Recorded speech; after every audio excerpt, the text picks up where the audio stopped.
रुई और cotton yarn के भाव अब घट रहे हैं। जानिए पूरी रिपोर्ट विस्तार से।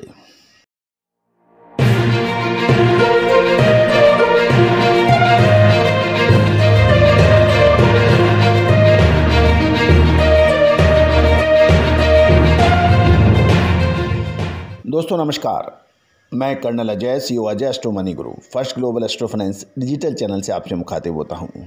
देश का पहला चैनल जो 42 कमोडिटीज़ पर लगातार अपडेट, विश्लेषण, देश दुनिया की खबर से आपको लगातार रूबरू कराता है।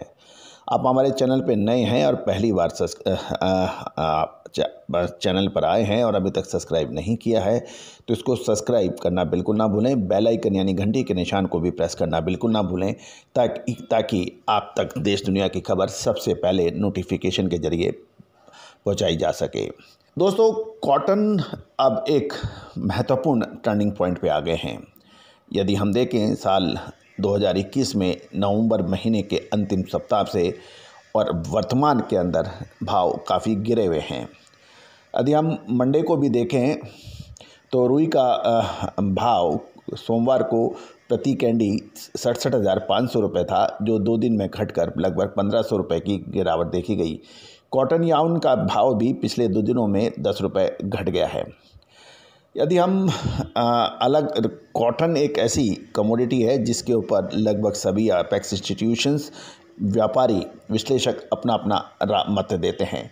कुछ विश्लेषकों का ये भी कहना है कि भारत में रुई की ज़रूरत वास्तव में करीबन 1.5 लाख गांठें की है और 2 लाख गांठें का रुई का उपयोग विभिन्न प्रकारों में यानी कॉटन यार्न, गारमेंट के रूप में, कपड़ा और होममेड टेक्सटाइल के रूप में विदेशों से निर्यात होता है। और यदि करंट साल 2022-23 के अंदर देखें तो रुई का सीज़न शुरू हो चुका है और पूरे विश्व में भारतीय रुई का भाव सबसे अधिक है। पिछले 2 महीने में रुई एवं कॉटन यार्न संबंधित सभी आइटमों का निर्यात में बेहद कमी दर्ज हो रही है। गत वर्ष रुई के निर्यात में सबसे अधिक अक्टूबर, नवंबर, दिसंबर महीने में हुआ था और चालू वर्ष में रुई का निर्यात इन तीनों महीनों में बिल्कुल कम या नगण्य होने की उम्मीद है। इस समय किसान के घर में कपास का संग्रह हुआ है जिससे भाव नहीं घटता है, लेकिन निर्यात वह को फटका लगता है जिसका आज असर नहीं तो कल होने वाला है। दोस्तों, ये कहना है कुछ व्यापारियों का और कुछ एक्सपोर्टर्स का।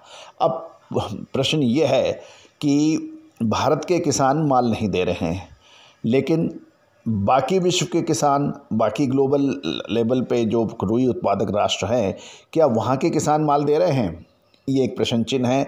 मैं इसका जवाब आप अपने कमेंट बॉक्स में ज़रूर दीजिएगा।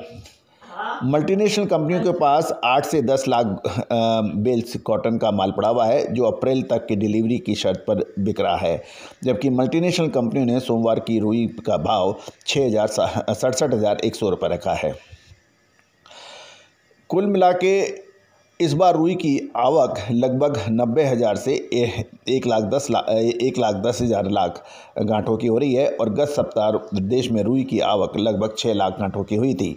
देश भर में किसानों द्वारा अच्छा भाव मिलने की आशा में कपास की होल्डिंग बढ़ रही है। जिनिंग फैक्ट्रियां फिलहाल 50% क्षमता से चल रही हैं क्योंकि लगातार कम आवक और जिनिंग में डिस्पैरिटी बढ़ रही है, जिससे जिनिंग फैक्ट्रियों को प्रॉफिट करना मुश्किल बन गया है। बिनोले के भाव में भी कुछ कटत हो रही है। कपास का भाव धीमे गति से बढ़ रहा है। यदि पिछले सप्ताह थोड़ा सा घटा था और कपास और रुई सभी बाज़ारों का ट्रेंड मंदी की ओर बताया जा रहा है, ऐसा कहना है कुछ विश्लेषकों का। ज़्यादातर स्पिनिंग मिल्स ने रुई की खरीदी धीमी गति से कर दी है क्योंकि स्पिनिंग मिलों के पास रुई का बड़ा स्टॉक नहीं है, लेकिन विदेशी बाज़ारों में भारत की तुलना में रुई का भाव नीचा होने के कारण ज़्यादातर स्पिनिंग मिलें अधिक खरीद से बचकर चल रही हैं और वो जितनी आवश्यकता है उतना ही माल खरीद रही हैं।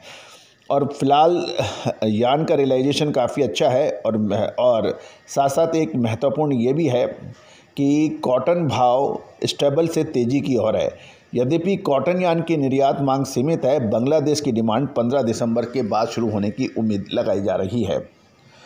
गौरतलब है कि ग्लोबल लेवल के ऊपर इस साल लगभग 1 करोड़ कम गांठों का उत्पादन की संभावनाएं दर्शाई जा रही है।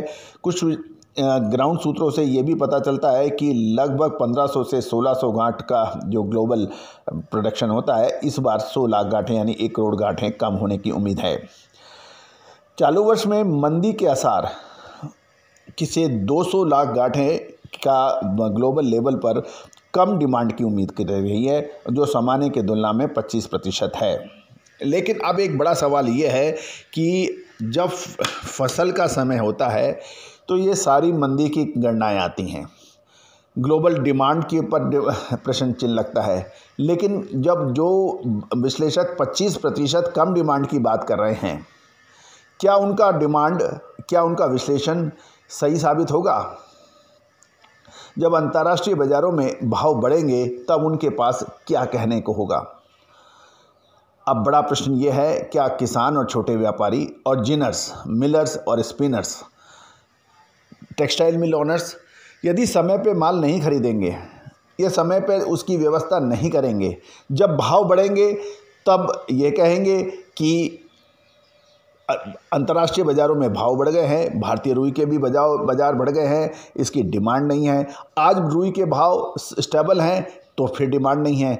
ये दोहरापन क्यों नहीं विश्लेषक, मार्केट एक्सपर्ट बिल्कुल स्पष्ट रूप से कहने का साहस रखते हैं कि बाज़ारों में मंदी है या तेजी?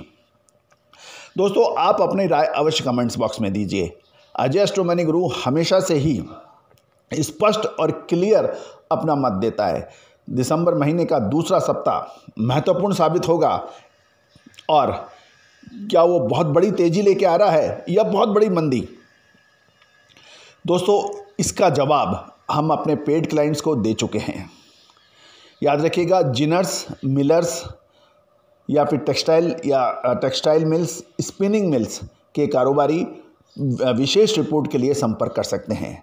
ये पेड भुगतान करने पर ही उपलब्ध होगी। दोस्तों, याद रखिएगा, साल 2021 में हमने सबसे पहले तेज़ी की बात कही थी सितंबर महीने में, और उस वक्त भी इसी तरह की बातें बाज़ारों में चल रही थी। कुछ अपेक्स इंस्टीट्यूशन ज़बरदस्त पैदावार की बात कर रहे थे, डिमांड कम की बात कर रहे थे, और उसके बाद सबके मुंह पे ताला लग गया था। साथ साथ साल 2022 के अंदर अप्रैल मई महीने में शानदार तेज़ी का अग्रिम विश्लेषण दिया था। उस वक्त भी सभी मार्केट विशेषज्ञ एक ट्यून में, एक सुर में कह रहे थे और आगे मंदी है। लेकिन जून महीने के बाद और जून महीने से जो मंदी जारी हुई, उसका भी अग्रिम अनुमान हमने आपको दिया था। उम्मीद है कि जो भी हमारे चैनल को देखते हैं, हमारे पेड सब्सक्राइबर्स हैं, उन्होंने इसका भरपूर लाभ उठाया था। क्या आप भी भरपूर लाभ उठाना चाहते हो? आज ही संपर्क कर लें, फिर मत कहना हमने आपको बताया नहीं था। All the very best, good luck, happy trading.